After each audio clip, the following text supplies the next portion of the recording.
And I start today's show on the eve of Froch's defence of his WBC super middleweight title against Kessler in Denmark, which takes place on Saturday night. I start by going live to Herning, to the hotel room of Froch's promoter, Mick Hennessy. Mick, you okay, kid? Good, Steve. How you doing? Yeah, good. Mick, did you have the long journey or did you wait for the airplane? Yeah, I had the journey from hell. I had the long one. How many countries, how many hours? Well, we obviously took the Eurostar to Brussels and then drove through Belgium into Germany and then down to Denmark, you know. Oh, Holland. I forgot Holland. How could I forget Holland? Now, earlier this, obviously, with that volcanic, I'm going to get straight to it, with that volcanic ash cloud, Carl was meant to fight last Saturday. He was there was lots of stuff being said on Monday and Tuesday this week that he didn't get on that private jet in theory on Tuesday. Mick, reassure me and the listeners that his head's in the right place now, that he's comfortably in Herning. Yeah, absolutely. No, he's 100%. You know, if anything, he was only going out early on the Saturday, the week before, to help with the promotion of the event and the media activities. If anything, it probably suited him going out later. Okay. So he obviously loves being in Nottingham, and he loves, he loves his routine there, and it just gave him a chance to focus at home without sort of, going, doing all the media stuff. So him flying in Wednesday was just, it worked for him. It was an extra day that worked for him, and he had a short flight in, he had a short journey, and he's in great shape. So basically, you're saying that. This has worked in his favour to a degree, in the sense that it's not really put him out. Is that what you're telling me? It's not put him out, no. Okay, definitely not. All right, that's good, because I know that you agree, and I know I had Carl on the show, I think, last week, and he agrees. I think this Kessler fight is I think it's an incredibly hard fight, because Kessler's that dangerous beast, Mick. He's got nowhere to go if he loses, mate. Yeah, he's fighting the best of Mick Kessler here. I don't think Kessler's ever been hungrier in his career. No, I agree with you. Super Six is at stake, the title, and also his career. So, and I just from his body language at the press conference the other day. I mean, I've seen him Kessler, quite a few. Yeah, Kessler. He just looked sort of like tense, and that this was the one, and everything was on the line. So yeah, it certainly works against him, because he's put himself under pressure. He said how much pressure he's under, because having lost that first one, he's got to come back here and win. And of course, the worst possible fight for him to have to do. Carl's expecting a tough fight. Mick, are you expecting a hard fight, a particularly hard fight? I mean, Carl's been in some tough ones already, but are you expecting a hard one? I am, yeah, because as I said, it's going to be the best of Mick Kessler. He obviously looks in great shape.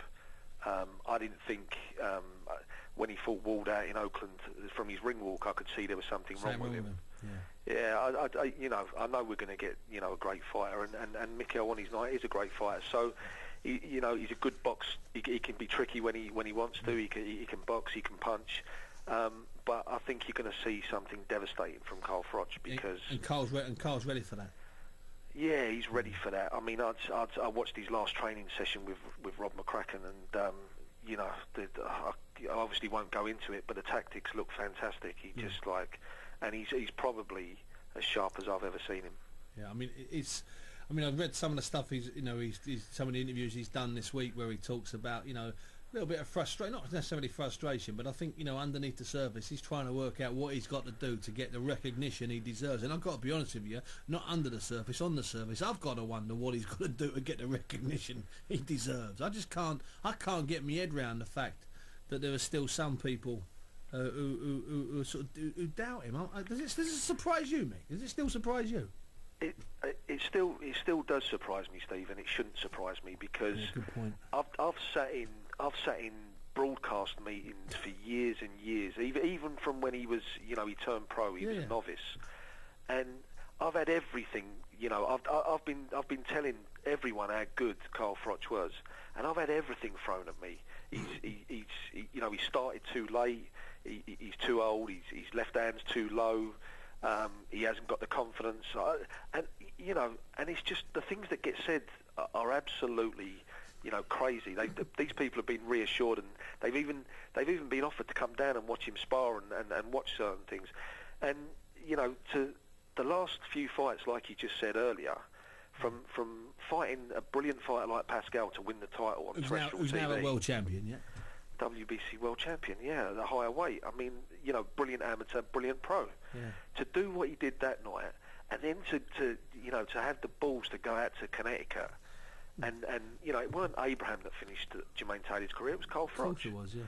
And to do that, and then to take on, let's face it, a brilliant talent, brilliant young talent, and he outboxed him that night. Yeah, and it was a hard night. Let's get it right. That was a tough old night. It was a tough night. He had to change tactics. He had to use his brain. And Mick, I hate to say this, but all the way through that week, do you remember when you came to my show, I kept saying, I don't know why anyone thinks this is a walkover. This is a really hard fight. I like this kid Dirrell. I was like a nutcase amongst the British press. I kept going, this is a dangerous fight.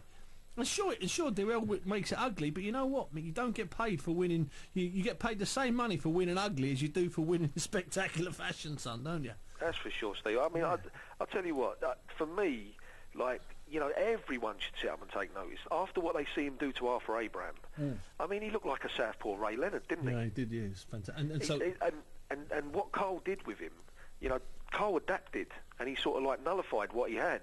And he just, you know, that's the sign of a brilliant fighter. And he's always needed more credit, but I hope I hope this fight puts an end to the knockers once he does a job out here. Yeah, listen, I hope so. Mickey, let me just ask you something. So let me just get this absolutely straight. Carl's is good as gold, happy, relaxed. He's not walking around kicking the walls and annoyed he wasn't out there 4 or 5 days earlier.